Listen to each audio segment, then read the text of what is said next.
Le gouvernement fédéral du Nigeria avait de nouveau annoncé que les subventions des produits pétroliers devaient cesser avant la fin du mandat du président Muhammadu Buhari le 29 mai prochain. Mais les autorités estiment finalement que ce n'était pas le moment favorable pour supprimer la subvention au carburant. Certains experts et analystes soutiennent la suppression de la subvention au carburant. Cela va définitivement contribuer à augmenter l'inflation. Les prix des services vont aussi augmenter, tout comme le transport. C'est une pilule amère que nous devons avaler si l'on veut que les choses s'arrangent pour l'économie. Beaucoup de Nigérians pensent que le processus de subvention de l'industrie pétrolière est extrêmement inefficace et ne complète pas la recherche des revenus du gouvernement. Cela n'a pas atténué non plus les souffrances des personnes à faible revenu ou mis fin à la pénurie persistante de carburant au fil des ans. Cette spécialiste de développement explique que le Nigeria peut passer à d'autres options. Why don't we look for other options?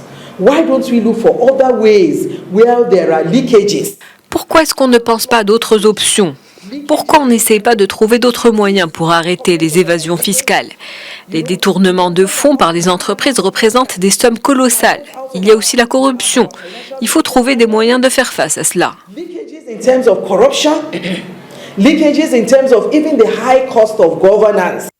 L'annonce du gouvernement avait suscité des inquiétudes chez les Nigérians à cause des effets que l'élimination des subventions pourrait avoir directement sur le prix de l'essence à la pompe et sur les personnes à faible revenu.